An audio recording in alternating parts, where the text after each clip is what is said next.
오늘 이 시간 하나님께서 주시는 말씀 사무엘하 12장입니다. 사무엘하 12장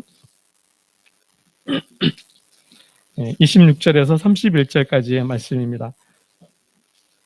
사무엘하 12장 26절에서 31절까지의 말씀을 한 절씩 교독합니다. 요압이 암몬 자손의 랍바를 쳐서 그 왕성을 점령하매 곧 물들의 성읍을 쳐서 점령하였으니 이제 왕은 그 백성의 남은 군사를 모아 그 성에 맞서 진치고 이 성읍을 쳐서 점령하소서. 내가 이 성읍을 점령하면 이 성읍이 내 이름으로 일컬음을 받을까 두려워하나이다 하니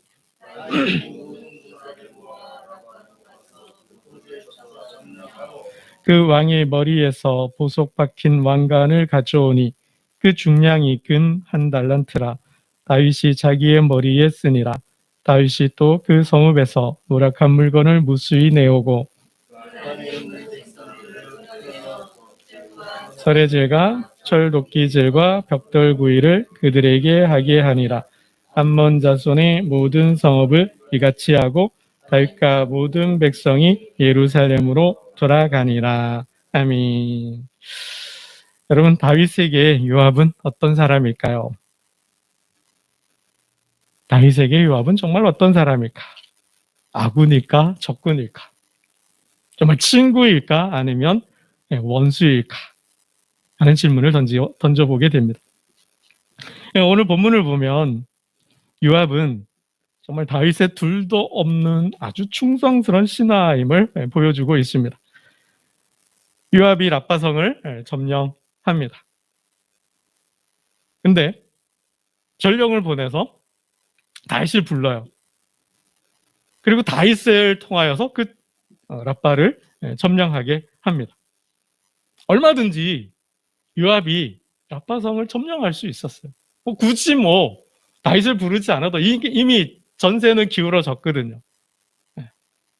요압이 승기를 잡았고 이제 마지막 한 번의 공격이면 랍바성을 점령할 수 있는 거예요. 근데 그 점령 직전에 자기가 점령하지 않고 전령을 보내서 다윗을 오게 해요.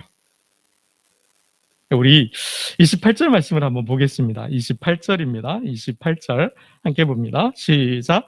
이제 왕은 그 백성의 남은 군사를 모아 그 성에 맞서 진치고 이 성읍을 쳐서 점령하소서. 내가 이 성읍을 점령하면 이 성읍이 내 이름으로 일컬음을 받을까 두려워하니이다 하니. 그렇죠. 요압이 점령할 수 있어요. 이제 점령 직전이에요. 점령하면 돼요. 그러면 승리는 내 것이잖아요. 영광은 내 것이잖아요. 보통 사람의 마음이 그렇잖아요.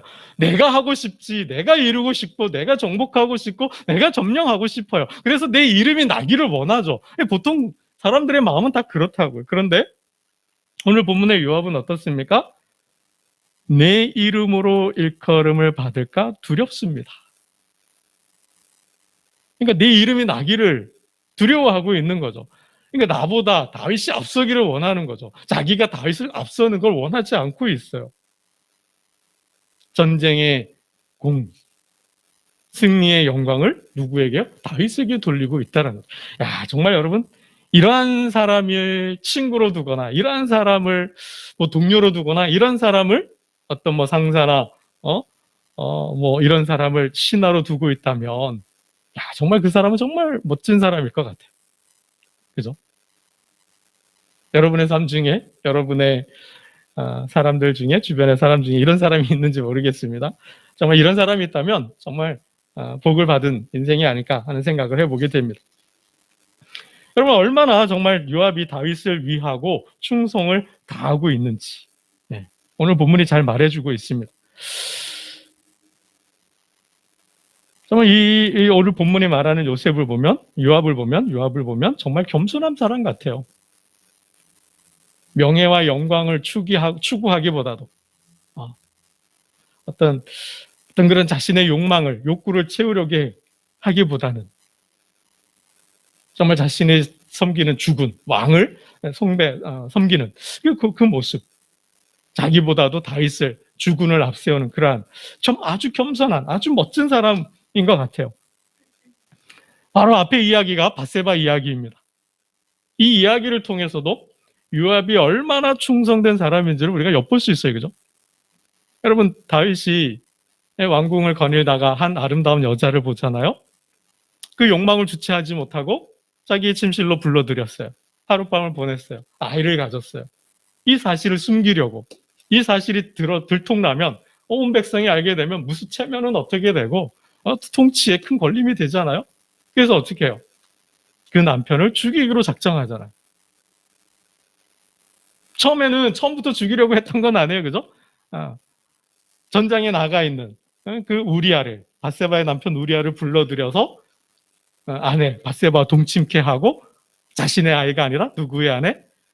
우리아의 아내로 가장을 하려고 했는데 이 우리아가 얼마나 고든지, 심지가 고든지, 얼마나 충성스러운지 자신의 장군 요압과 자신의 동료들이 지금 전장에서 싸우고 있는데 내가 한가로이 내 아내와 논일 수 없습니다. 내 아내와 사랑할 수 없습니다. 내 아내와 즐거운 시간을 보낼 수 없습니다. 그냥 저는 바깥에서 야영하겠습니다. 이런 사람. 죽일 수 없음을, 그 자신의 계획이 이루어질 수 없음을 알고 어떻게 해요? 편지 한 통을 들려보내죠. 그 편지는 뭐예요? 네, 아주 치열한 전쟁에 앞장세워서 전장에서 죽게 하라라는 거예요. 다윗이 아주 교묘하죠. 여러분, 이 명령을 받았어요. 요압이 어떻게 해요? 이웃도 안 물어요. 아니, 다윗에게 이 정도 충성을 다하는 신하라면 그러한 신하를 죽이라고? 그러한 신하를 제거하라고? 여러분, 따질 수도 있고 물을 수도 있고 그가 무슨 죄를 지었냐고 이렇게 할 수도 있잖아요. 근데 요압은 어떻게 해요? 그냥 순종해요. 그냥 순복해요. 아주 전쟁이 치열할 때 그를 앞세워서 결국 전장에서 죽게 합니다. 여러분, 요압이 그런 사람이었어요. 다윗이 노년에 인구조사를 합니다. 하여튼 약간 교만에 빠졌어요. 이제 내 나라, 내 국력이 얼마나 되는지, 내 군대가 얼마나 강한지, 또 자신의 이제 삶을 돌아보면서 자신의 통치, 자신의 나라 위상이 얼마나 되는지를 이렇게 이제 알아보려고 인구조사를 하죠. 요압은 알았어요. 하나님이 기뻐하지 않는다는 것을. 하나님이 원하지 않는다는 거죠. 하나님의 뜻이 아니라는 걸 알았어요. 그래서 못하겠습니다. 왕이여, 인구조사 하지 맙시다. 근데 어떻게 해요? 다윗이 강요해요. 하라고. 요압은 끝까지 반대하지 않고 순종해요. 인구조사를 합니다. 그런 사람이에요. 좀 더 요압의 그 다윗과의 관계를 보면 정말 요압은 다윗의 삶 인생에서 국가적 통치에 있어서 없어서는 안 될 사람이거든요. 다윗이 왕이 되는데, 나라를 세우는데, 그리고 예루살렘을 수도로 정하는데 아주 결정적인 역할을 요압이 합니다. 그러한 요압을 다윗은 군대 장관을 맡겨요. 여부스 족속이 살고 있는 예루살렘을 정복하게 돼요. 다윗이 누가 되었든지 제일 먼저 예루살렘을 정복하는 자에게 내가 우두머리를 삼겠다. 군대의 지휘권을 그 사람에게 맡기겠다. 했더니 요압이 제일 먼저 갑니다. 그리고 요압이 예루살렘을 정복해요. 여부스 족속을 쳐부수고. 그리고 군대 장관이 됐어요. 그때 이후로 예루살렘을 살고 있는 여부스 족속을 물리치고 죽는 날까지 군대 장관에서 내려오지 않아요. 그 장관직을, 군대 장관직을 유지합니다. 정말 대단한 사람이죠. 그런데 이러한 요압이 정말 다윗에게 그 나라를 위해서, 다윗과 그 나라를 위해서 정말 많은 공들을 세웠어요. 다윗이 암몬 왕 한운이 사망했다는 소식을 듣고 조문단을 보내잖아요. 근데 이 사람들이 오해를 해서, 곡해를 해서 정탐꾼은 스파인 줄 알고 그들을 욕보이죠. 옷에 볼기짝을 드러내서 돌려보내지 않습니까? 수염을 다 깎아버리고. 이 다윗이 군대를 일으켜서 암몬과 전쟁할 때 이 요압이 앞장서서 암몬의 군대를 한운의 군대로 격파시킵니다. 정말 이렇게 나라를 세우는 개국 공신, 다윗에게 1등 공신이에요. 그랬던 요압이 마지막, 인생의 마지막이 어떻습니까? 비극으로 끝나요. 다윗에게 충성을 다했는데, 목숨을 걸고 충성을 다했는데, 정말 겸손하고 명화 탐욕과는 거리가 먼 그러한 사람으로 성경은 오늘 본문이 이야기하고 있는데, 그의 말년은, 그의 인생의 최후는 비극으로 끝난다라는 거예요. 솔로몬의 손에 죽습니다. 솔로몬의 손에 죽어요. 솔로몬이 그를 천형합니다. 성전으로 도망갔는데 군대를 보내서, 분하야 장관을 보내서 끌어내서 처형을 시킵니다. 다윗이 말년에 솔로몬에게 유언을 합니다. 솔로몬아, 내가 요압을 평안히 무덤에 내려가지 못하게 하라. 평안히 무덤에 내려가지 못하게 했어. 그런 유언을 한 거예요. 그의 백발이 평안히 수월에 내려가지 못하게 하라. 다윗의 유언이에요. 자신과 자신의 나라를 위해서 목숨을 바쳐 충성을 다했는데 다윗은 왜 마지막에 솔로몬에게 그런 유언을 남겼을까요?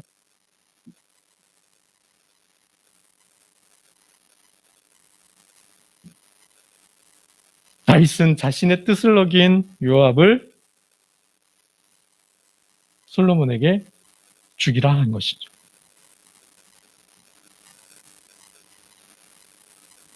요압의 그 충성이 끝까지 다하지 못했어요. 요압은 이중적인 모습을 보여주고 있습니다. 성경을 좀 더 자세히 읽어보면 요압은 좀 이중적인 사람이야. 속을 알 수 없는 사람으로 비춰지고 있습니다.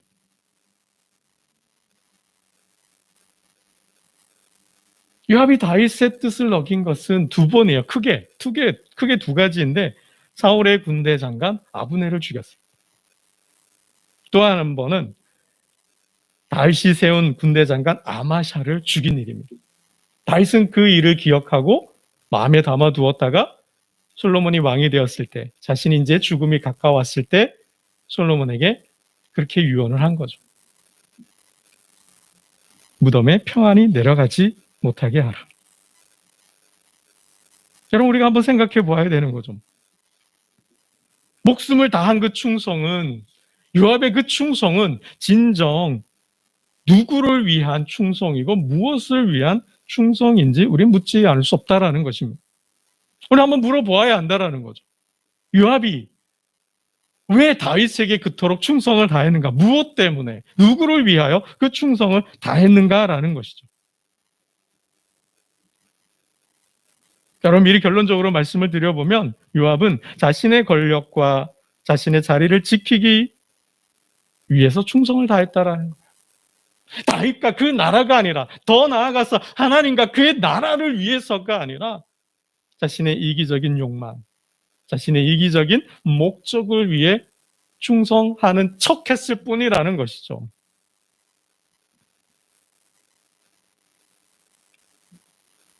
여러분, 그는 탐욕가예요. 그는 권력에 대한 탐욕을 가지고 있다는 것입니다.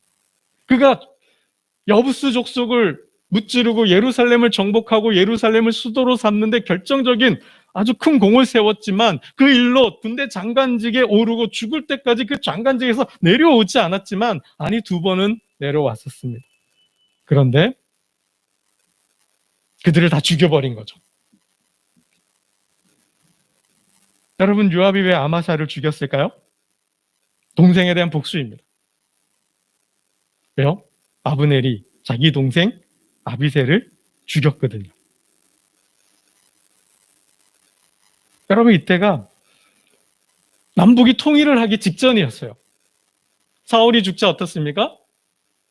사울의 아들 이스보셋이 아브넬을 앞세워서 북이스라엘을 계속 통치하고 있었죠. 남쪽은 누가요? 망명을 갔던, 나라 밖에 있었던 다윗이 헤브론으로 오고 7년 통치하다가 이제 예루살렘을 수도로 삼고 유다를 세우죠. 이 남북 대치 상황에 있었어요. 이때 북이스라엘이 분열이 일어나죠. 아브넬과 이스보셋 사이에 갈등이 생기고 아브넬이 다윗에게 뭐예요? 나라를 받죠. 이스보셋을 제거하고 이제 우리 통일합시다라는 거죠. 다윗을 찾아와서 내가 다윗을 주군으로 왕으로 삼고 이제 이 나라를 한 나라로 세웁시다. 그리고 약속을 하고 돌아가는 길에 누가요? 요압이 몰래 쫓아가서 아브넬을 죽입니다. 왜 죽여요? 자신의 동생 아사헬을 죽였다고. 복수를 한 거죠. 다윗은 몰랐어요. 그러니까 통일을 앞두고 있는데 이 아사헬을 죽이는 그러니까 이 아브넬을 죽이는 사건으로 인해서 동생에 대한 보복 사건으로 통일이 무너질 뻔하게 된 거죠. 다윗이 정치적으로 큰 타격을 입게 된 거죠. 더 나아가서 뭘까요? 동생에 대한 복수이기도 하겠지만은 여러분 통일 국가가 되면 어떻게 되겠까요? 자신의 위치, 입지가 흔들리게 되겠죠. 어떻게 될지 모르는 거죠. 그러니 어떻게 해요? 미리 싹쓸 제거해 버린 거죠. 여러분 왜 요압이 다윗이 세운 군대 장관 아마사를 죽였을까요? 이때가 다윗의 아들 압살롬이 반역하고 압살롬의 반역이 진압된 이후에 바로 세바라는 사울가의 베냐민 지파의 사울가 사람이 세바가 반역을 하게 됩니다. 이때 군대 장관으로 세운 사람이 바로 아마사였어요.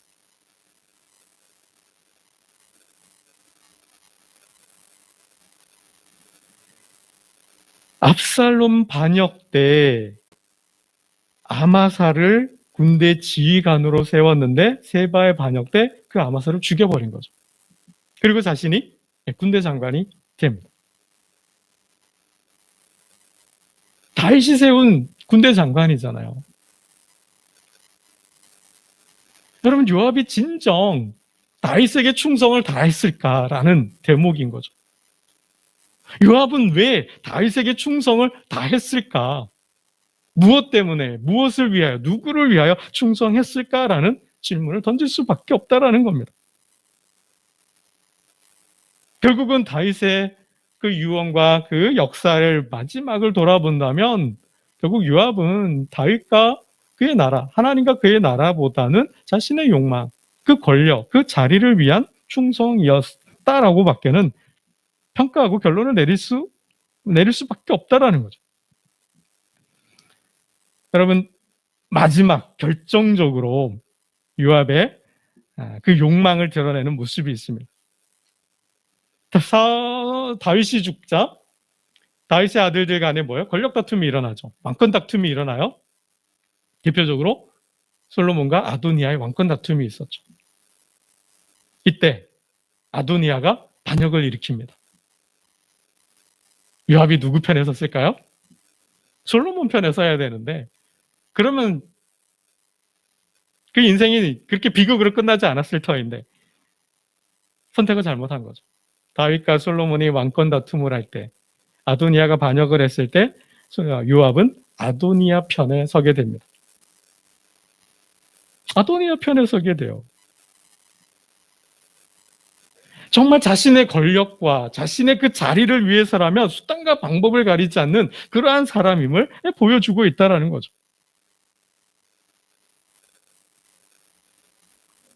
결국 그는 다윗의 유언대로 솔로몬의 손에 죽게 됩니다. 여러분 말씀을 이제 정리해 보려고 하는데요. 다윗은 왜 그러한 자신에게 충성을 다했던 요압을 죽이라고 했을까?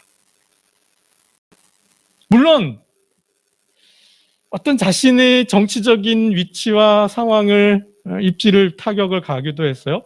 또 명령에 불순종하는 모습도 있었어요. 그러나 사적으로 보면 고종사촌의 인척관계예요. 그리고 개국공신이에요. 요압이 없었다면 다윗의 나라가 그렇게 든든하게 공고하게 설 수 없었을지도 몰라요. 모든 전쟁에, 다윗의 전쟁에는 요압이 있었고 그의 도움이, 그의 힘이 있었거든요. 그럼에도 불구하고 다윗이 요압을 죽이라고 말한 이유가 뭘까?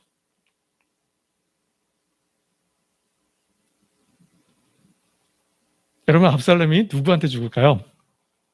다윗의 아들 있잖아요. 압살롬이 요압이 죽였어요. 아들 압살롬이 반역을 일으켰을 때 그래도 다윗은 압살롬을 살리기를 원했어요. 그가 자신의 가슴에 칼을 겨누었지만 칼을 들고 자신의 나라를 자신을 반역해서 혁명을 일으켰지만 그 압살롬이 불쌍해서 그 압살롬을 살리기를 원했어요. 그래서 명령을 내립니다. 내 아들 압살롬을 살려달라고. 죽이지 말아달라고. 반역이 진압될 때 압살롬이 도망을 가다가 상수리 나무에 걸렸어요. 머리가 굉장히 무겁잖아요. 상수리 나무에 걸렸는데 나무에 이제 대롱대롱 매달려 있는 거죠. 꿈쩍도 못하고 내려오지도 못하고 이제 발버둥 치고 있는데 요압이 그 사실을 알고 가서 압살롬을 죽입니다. 작은 창을 가지고 압살롬의 심장을 찔러 죽인 거예요. 여러분, 죽이지 말라 그랬잖아요. 살려달라고 그랬잖아요. 명령이잖아요. 그런데 왜 요압은 그 명령을 어기고 인척관계이기도 하잖아요. 그리고 왕의 아들이잖아요. 근데 왜 죽였을까? 원한이다. 원한. 요압은 압살롬에 대한 원한이 있었어요. 하루는 압살롬이 암놈을 죽이잖아요. 다윗의 아들들을 죽이고 도망을 가잖아요. 망명을 가잖아요. 그 요압의 중재를 통해서 돌아왔어요. 근데 다윗이 찾지를 않아요. 부르지를 않아요. 압살롬이 화가 났어요. 그래서 요압의 밭을 다 태워버립니다. 요압의 밭과 그 모든 곡식을 다 불태워버려요.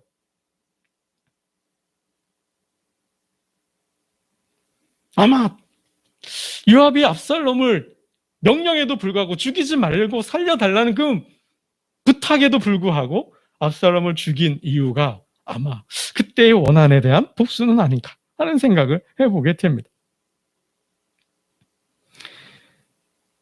여러분, 이 사건은 다윗의 마음을 아프게 했겠죠. 다윗의 자존심을 무너뜨린 거겠죠. 자신의 왕권, 왕명에 대한 도전으로 비춰졌겠죠.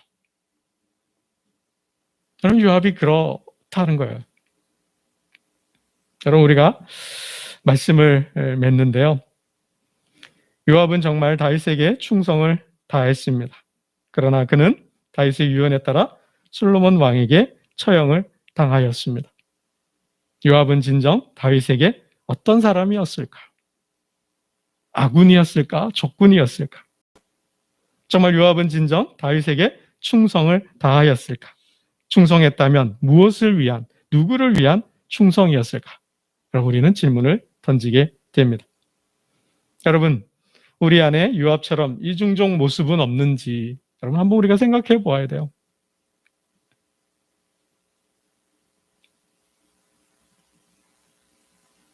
내가 무엇 때문에 교회를 섬기고, 내가 무엇 때문에 이 회사를 다니고, 내가 무엇 때문에 이 사람과 관계를 맺고 있는지, 나의 이기적인 욕망과 그 이기적인 목적 때문에 신앙생활을 하고 직장을 다니고 그 사람을 만나고 있는 건 아닌지 여러분, 우리가 우리 자신을 돌아보아야 한다는 거죠. 내 안에 요압처럼 이중적 마음을 가지고 있다면 하나님은 기뻐하지 않으신다라는 거죠. 그 마음을 내려놓기를 원하신다라는 거죠. 그런 하나님의 명을 씀에도 불구하고, 하나님의 명령에도 불구하고 가인처럼 그 죄를 다스리지 못하고 끝까지 가져간다면 그 사람과의 관계는, 그 공동체의 관계는, 하나님과의 관계는 결국 끊어질 수밖에 없고 그 마지막의 인생, 마지막의 삶은 여러분 비극으로 끝날 수도 있습니다. 진정 하나님 안에서 올바른 정말 충성을 통하여서 가정과 직장과 일터를 천국으로 화하는 저와 여러분 되시기를 주님의 이름으로 축원합니다. 기도드리겠습니다. 하나님 아버지, 요압의 삶을 통하여서 우리의 삶을 돌아보았습니다.